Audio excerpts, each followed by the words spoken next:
Ay, ito, si ano, kuya. Sir, magandang hapon po sir. Alamin lang po namin kung sino po ba yung napupusuan o napipisil yung pagka-mayor ng Maynila dito sa Pandakan. Isko Moreno, Yorme. Yung sinasabi ko. Pwede ba malaman bakit? Siyempre siya ang tunay na Yorme ng Maynila para sa Batang Maynila. Subok na talaga ang mga ginawa niya sa Maynila, lalong-lalo na ng panahon ng pandemic. Partida pa po yun, may pandemic pa, nakapagpatayo ng eskwelahan, ng mga pabahay, hindi na pabayaan na gutom ang mga Batang Maynila, may mga bakuna, kahit mga taga-ibang lungsod dito sa Maynila nagpapabakuna. Yan ang Yorme namin. Ano po ba masasabi nyo doon sa mga ilan na sumisira na sinasabi na may inutang daw? So yun, may alam naman natin yan yung mga, ano po ba masasabi nyo? Saan ba napunta yung utang na inutang nyo? Yung inutang na sinasabi nila, may pinagdala naman nun eh. Lahat yung ginamit ni Yorme para sa tao. At saka, ano yung sinasabi nilang inutang ni Yorme? Lahat naman sila doon magkakasama. Sino-sino ba yung kasama niya doon? Di ba kailangan aprobado ng konseho at saka ng vice mayor yun? Bakit ngayon sisisi nila lahat kay Yorme? Sinasabi ko. Meron po ba kayong mensahe kay Yorme o pakitang suporta? Lagi ko nanonood sa akin yun. Ang masasabi ko lang kay Yorme, go para sa Batang Maynila. Thank you. Tanong mo. Halimbawa manalo ulit si Yorme ngayong taon. Sir, ano ba yung mga gusto mong baguhin o idagdag pa sa mga ginawa ni Yorme? Lalo-lalo na dito sa nasasakupan na barangay. May balik lang yung mga benepisyo ng senior na kay butante o hindi butante dapat magkaroon ng ayuda. Kasi sa pagkakaalam ko sa batas na ginawa noon ni Yorme, kay butante ka o hindi butante, may benepisyo ka basta senior citizen ka ng Maynila. At ang ano noon lahat ng ang kalinisan ay may balik uli, ang mga tulong at maging ayos ang patient order ng Maynila. Gamot sa mga center, no? Kasi yung mga senior natin, sabi wala na daw gamot doon sa mga center. At saka mga gamot, saka tanggalin na yung ginawang online. Kasi ang sakit hindi naman ay schedule. Yun yung papa-appointment ka pa. Yung appointment. Kasi yung sakit hindi naman ay schedule yan eh. Kung pati yung mga maintenance na kukuha ang senior, kinakailangan pa magpa-schedule ka pa. Magpa-appointment ka pa. Tsaka anong malay ng mga matatanda magpipindot ng cellphone at tsaka wala namang cellphone yan. Lalo na kung wala mga kasama sa buhay. Maintenance ka, hindi nga maibili cellphone pa. Totoo naman. Actually, yung hiling, hindi nga hiling eh. Parang required na lang ata talaga yun na gawin ng City Hall, yung mga gamot sa senior, yung mga parang ano na kumbaga, humiling, hindi na simple yung hiniling. Parang trabaho na lang talaga ng gobyerno yung normal lang naman na kinakailangan na ang mga senior natin, alagaan natin. Yes.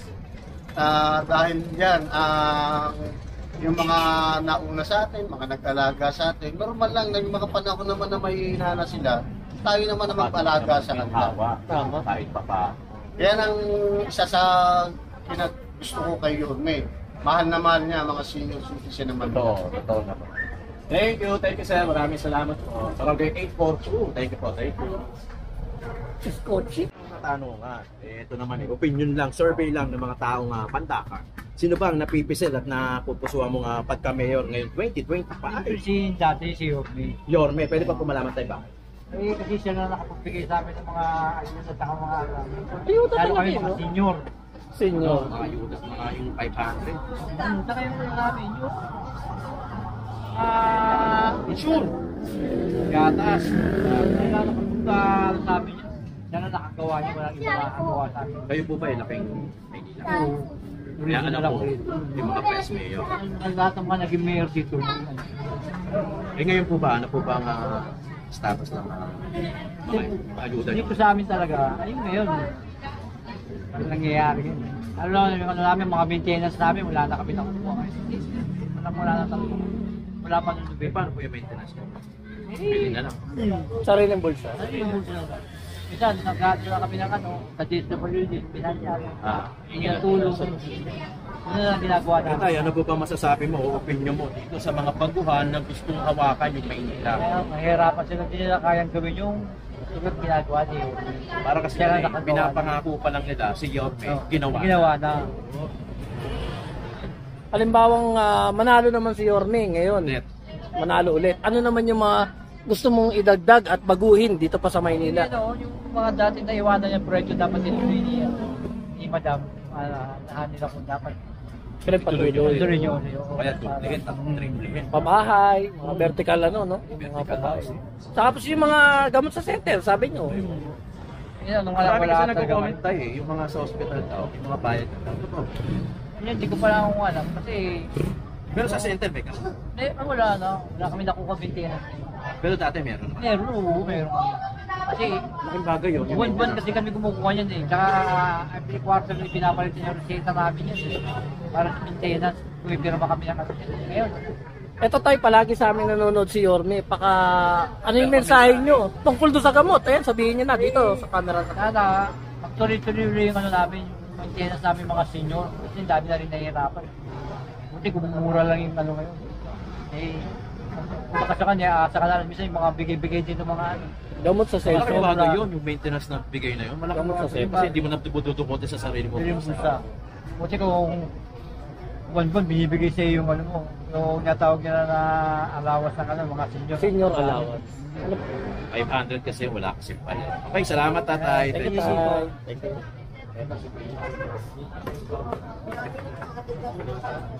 Sino ba ang napipisil mong pagka-mayor dyan sa Maynila? Ani, mag-choices natin. Si Mayor Isko po, sir.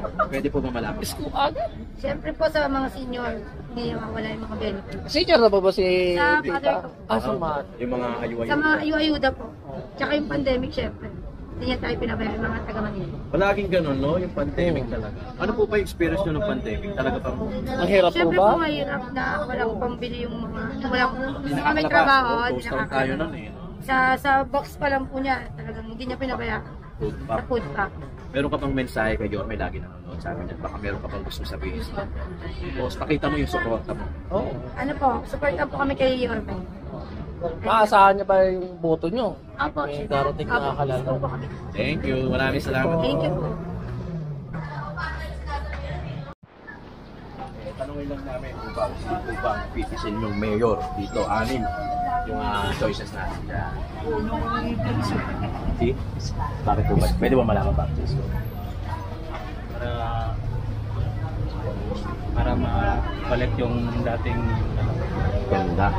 Kaayusan ang Maynila. Ano eh, kung meron ka bang mensahe, lagi nanonood sa amin sa Yormes. Baka meron kang gustong iparating o gusto mong ipakita yung suporta mo sa kanya. lagi naman ako nanonood sa kanya ng Ang mga posts niya sa Facebook. Maasahan ba niya ang support? Thank you, Uyo. Maraming salamat. Thank you. Laki ng show. Yung kagad na pansin ko. Laki ng show. May magaling ganyan. Isa? Mura yun. Mga ganyan. Sino ba ang napipisil mo dyan o napupusuan nyo sa pagka-mayor dito sa atin, sa Maynila? Isko Moreno. Isko Moreno, bakit kaya? Pwede ba malaman? Para may balik niya ulit yung food bank, sir. Food packs? Wala na pa ngayon, boss? Wala na. Ikaw tayo. Bakit? Wala na ba kayo ngayon? As in? Pero ano po bang trabaho niya? Pwede ka. Wala namang huli yan, no? Wala naman po kasi botohan niya yun eh. Pero pag hindi po, oo. Pero pag hindi botohan, hindi, ito. Ano, real talk lang to, real talk. Paano pag pag tapos na? Hindi naman kayo huli, di ba? Kaano na operation? Pinuhuli ba pwede ka? Alam ko pag naka-illegal park lang. Pero okay lang sa inyo yung gano'n. Wala po magagawa eh. Kasama sana po yung buhay. Wala magagawa. Ibig na lang pangalan, pantubos. Lagi naman nanonood sa amin si Yorme, baka meron kayong mensahe. Ano na, mga gusto niyo sabihin sa kanya. Lagi nanonood sa atin. Di ba sa alam na ni Yorme yun? Suporta niya nasa kanila. Solid kami dyan, solid kami. Ito, mga to, kahit na alam nilang may hulihan, kasama sa trabaho naman, pero Yorme pa rin. Yung malaban ng patas. Shout out Kaya- sa mga magaling. Pandakan, West Zamora. Thank you, boss. Thank you. Dorme din to. Yorme din pa si Kuya. Yorme din. Thank you. Salamat po. Thank you, Kuya.